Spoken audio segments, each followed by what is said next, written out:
और सबसे पहले बात होगी यूपी की सबसे हाई प्रोफाइल सीट रामपुर की। रामपुर में इस बार ना तो आजम खान खुद मैदान में है और ना ही उनका कोई करीबी। सजा होने की वजह से आजम खान चुनाव नहीं लड़ सकते, लेकिन अपनी विरासत को बचाने के लिए वो सलाखों के पीछे से शतरंज की चाल चल रहे हैं। आजम ने पहले अखिलेश पर दबाव डाला कि वो खुद रामपुर से चुनाव लड़े, लेकिन जब अखिलेश नहीं माने तो उनके समर्थकों ने चुनाव का बहिष्कार का ऐलान कर दिया। नाराज अखिलेश ने पैराशूट प्रत्याशी मुहिबुल्लाह नदवी को उतार दिया। दिल्ली की जमा मस्जिद के इमाम है वो।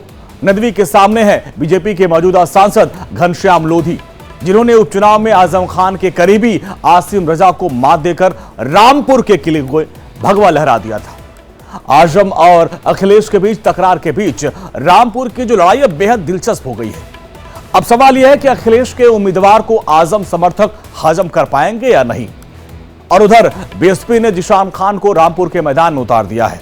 तो अब की बार ये 3 तस्वीरें जो आप देख रहे हैं, तो सवाल यह है कि रामपुर का सियासी मिजाज क्या होगा। इस पूरे माहौल को समझने के लिए वहां कैसा समीकरण बन रहा है, इस रिपोर्ट के जरिए आपको दिखाते हैं।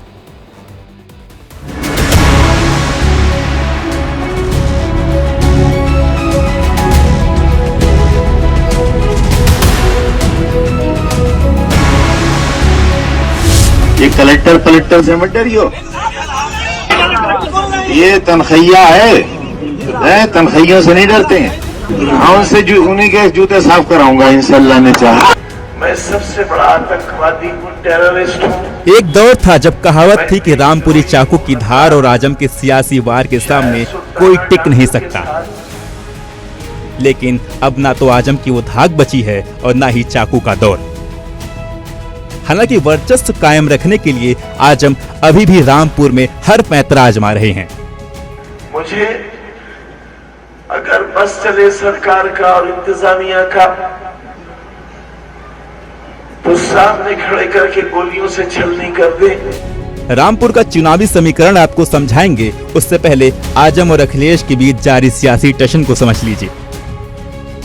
दरअसल जेल में बंद आजम चाहते थे कि अखिलेश खुद रामपुर से चुनाव लड़े, ताकि भगवा यलगार के सामने रामपुर का किला बचा रहे, लेकिन अखिलेश तैयार नहीं हुए। दोनों के बीच वर्चस्व की ये लड़ाई उस वक्त सरेआम हो गई जब आजम की जिद के चलते अखिलेश को मुरादाबाद से मौजूदा सांसद एसटी हसन का टिकट काटना पड़ा। हालांकि गुस्से में अखिलेश ने रामपुर में ऐसे प्रत्याशी को लैंड करा दिया जिसे ना तो आजम समर्थक हजम कर पा रहे हैं और ना ही समाजवादी पार्टी के कार्यकर्ता। शहंशाह फिल्म का डायलॉग सुना होगा, रिश्ते में हम तुम्हारे बाप लगते हैं। आजम और अखिलेश का रिश्ता कुछ ऐसा ही है। आजम खान ने मुलायम सिंह के साथ मिलकर समाजवादी पार्टी को खड़ा किया। यही वजह है कि उनके सामने अखिलेश बेबस नजर आते हैं। लेकिन दोनों की इस तकरार के बीच रामपुर का चुनाव बहुत दिलचस्प हो गया है और बीजेपी अपनी जीत को लेकर आश्वस्त नजर आ रही है। बीजेपी ने एक बार फिर मौजूदा सांसद घनश्याम लोधी को उतारा है, जिन्होंने 2022 के उपचुनाव में आजम के करीबी आसिम रजा को कड़े मुकाबले में हराया था। जबकि अखिलेश यादव ने मुहिबुल्लाह नदवी को मैदान में उतारा है, जो दिल्ली के जमा मस्जिद के इमाम हैं और राजनीति में नए हैं और उनका कोई सियासी कद नहीं है। बीएसपी ने जिशान खान को उतारा है। आजम खान समर्थक चुनाव का बहिष्कार कर चुके हैं। आजम के करीबी आसिम रजा ने पर्चा भी दाखिल कर दिया था, लेकिन उनका नामांकन खारिज हो गया। मतलब साफ है, रामपुर में एक चुनाव आजम और अखिलेश के बीच लड़ा जा रहा है। दोनों यहां अपना सियासी कद आजमा रहे हैं। एक तरफ आजम समर्थक हैं तो दूसरी तरफ अखिलेश के पैरासूट प्रत्याशी नदवी हैं। सामने जो प्रत्याशी है तो ढूंढे से नहीं मिल रहे हैं लोगों को, कहाँ रह रहे हैं क्या नहीं रह रहे हैं, पता नहीं कौन है क्या। अभी जनता को यही पता नहीं चल रहा कि दूसरा प्रत्याशी कौन है। सामने एक तरफा चुनाव है और ये मोदी जी की लहर हमारे रामपुर में नहीं पूरे देश में आज मोदी जी की लहर चल रही है और मोदी जी के सामने लहर के सामने कोई टिक नहीं पा रहा आज की तारीख। देखिए, हमारी पार्टी विकास की बात करती है और विकास को लेकर हम जनता के बीच में जा रहे हैं, क्योंकि हमारी पार्टी ने और जो 10 साल में विकास किया है जनता में रहकर, तो उपलब्धियां काफी हैं। रामपुर में बहुत सारी उपलब्धियां हैं हमारे। हम अगर इत्तेहाद के साथ रहेंगे, इंसानियत के साथ रहेंगे, एकता के साथ रहेंगे, मोहब्बत के साथ रहेंगे, तो हमें सब लोग इंशाल्लाह सपोर्ट करेंगे, वोट भी देंगे और हमारा दर्द भी समझेंगे कि हम उनके हुकूक के लिए लड़ेंगे और उनके साथ खड़े रहेंगे। नहीं, मैं नहीं समझता कि मेरी कोई मुखालिफत करेगा। मैं इमाम आदमी हूँ, इमाम से कौन मुखालिफत करता है। ये वक्ती चीज़ है, इंशाल्लाह सब लोग मेरे हक में आ जाएंगे। इमाम मोहिबुल्लाह नदवी का रामपुर में कोई जनाधार नहीं है। हालांकि वो दावा कर रहे हैं उन्हें सभी का समर्थन मिल रहा है। दूसरी तरफ बीजेपी ने एक बार फिर घनश्याम लोधी के जरिए रामपुर में सोशल इंजीनियरिंग की पिच तैयार की है। घनश्याम लोधी को राजपूत, कमेरा, सैनी, पाल, कश्यप, कुर्मी, जाटव और यहाँ तक कि यादवों का भी वोट मिल सकता है। अखिलेश और आजम के झगड़े का फायदा बीजेपी को हो सकता है। यहाँ बेरोजगारी चरम सीमा पर है, रोजगार के नाम पे कुछ नहीं है। पढ़े लिखे लोग रिक्शाएं चला रहे हैं, बीड़ियां बना रहे हैं, पतंगे बना रहे हैं।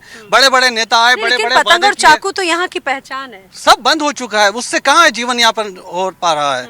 यहाँ रोजगार फैक्ट्री, कोई जितनी फैक्ट्रियां थी सारी बंद हो चुकी हैं। जो भी नेता आते हैं बड़े बड़े वादे करते हैं, किसी ने भी रामपुर की जनता को अभी तक सहयोग नहीं करा है। भारतीय जनता पार्टी में रामपुर में विकास कार्य हुए हैं, पब्लिक के लिए जनहित में भी हुए हैं और लोगों की सुरक्षा भी हुई है। ये बात बिल्कुल ठीक है। आज आप सिविलाइज का पूरा इलाका देख लीजिए। हाँ ठीक है, यहाँ रोजगार के नाम से हम जरूर पीछे हैं, लेकिन मुझे लगता है कि आने वाले टाइम में भी बड़े बड़े उद्योग यहाँ पर लगेंगे। जितनी वैकेंसी थी सब उसके पेपर रोक दिए गए हैं, कोई भर्ती पूरी नहीं हो रही। मैडम आप रोजगार देखिए ना, तो कैमरा घुमाइए, देखिए रोजगार, ये गेट देखिए, ये गेट देखिए। आज इस पर कोई पेंट करने वाला, इसकी हिफाजत करने वाला नहीं है। आजम खान की सियासत की बात किए बिना रामपुर का चुनाव अधूरा है। रामपुर आजम का गढ़ यूं ही नहीं बन गया। वो यहाँ पिछले 45 साल से विधानसभा चुनाव लड़ रहे हैं। रामपुर सीट से वो 10 बार खुद विधायक रहे और एक बार उपचुनाव में उनकी पत्नी तंजीन फातिमा जीती। लेकिन साल 2017 में यूपी में सियासी हवा बदली, योगी आदित्यनाथ सीएम बने और आजम खान का सूरज डूबने लगा।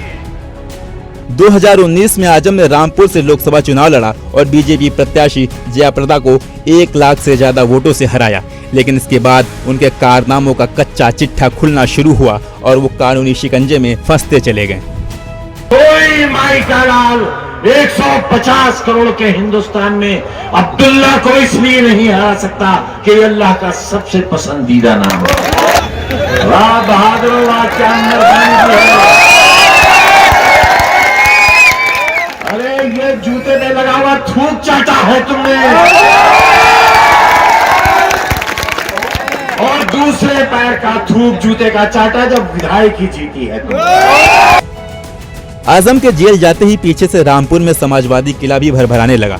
2022 में जेल में बंद आजम ने लोकसभा से इस्तीफा देकर रामपुर सीट से विधानसभा चुनाव लड़ा। ये उनकी परंपरागत सीट थी, लिहाजा सलाखों के पीछे भी उन्होंने जीत दर्ज की। लेकिन लोकसभा उपचुनाव में पासा पलट गया।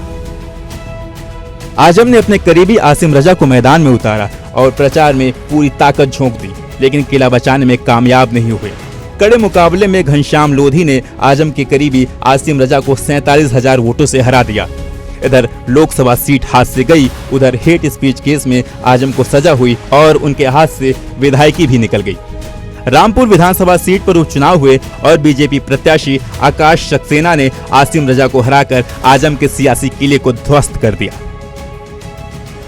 देखिए, दिखावे में तो समाजवादी पार्टी और कांग्रेस का गठबंधन हो गया, लेकिन वास्तव में ये दूसरे एक दूसरे के आलोचक रहे हैं।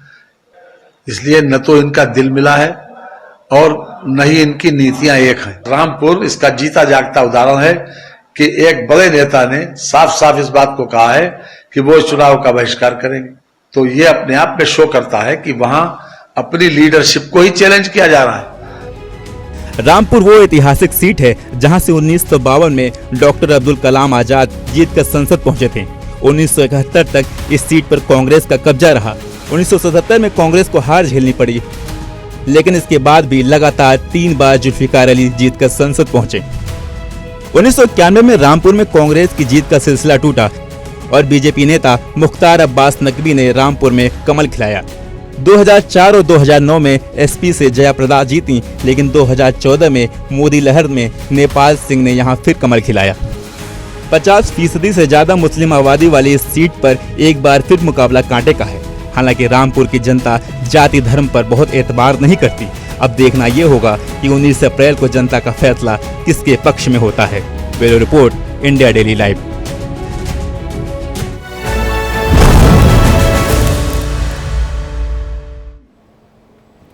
तो आपने रामपुर लोकसभा सीट का इतिहास जाना और किस तरीके से 2024 में चुनावी चकल्लस हुआ वो जाना।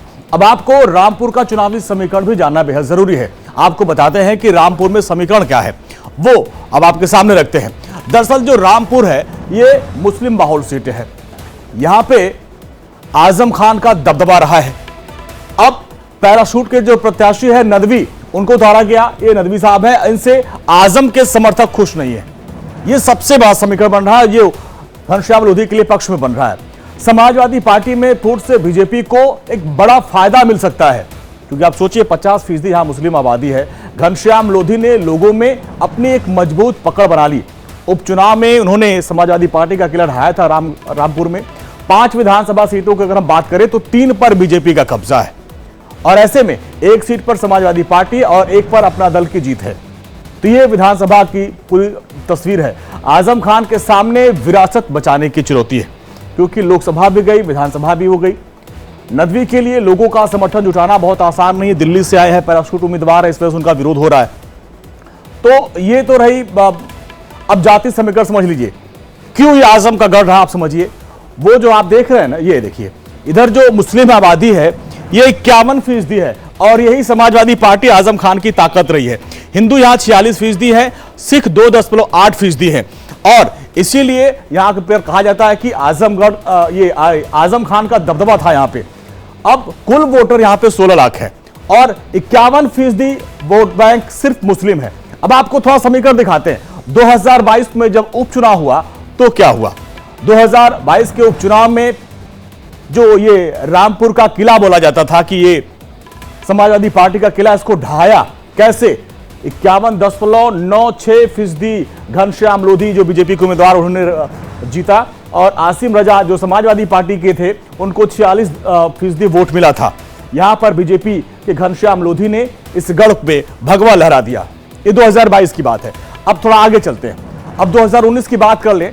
2019 में वो काफी बयान जो आजम खान के वायरल हुए थे, हेट स्पीच वाली, जिसमें इनकी सांसदी चली गई, उस वक्त उनको 52.71% वोट मिला था। जबकि जो जया प्रदा थी, फिल्म अभिनेत्री, पहले इन्हीं के साथ थी लेकिन फिर बीजेपी में आई, और उनको उस वक्त 42.34% वोट मिला था। वो हार गई थी और आजम खान वहां से जीते थे।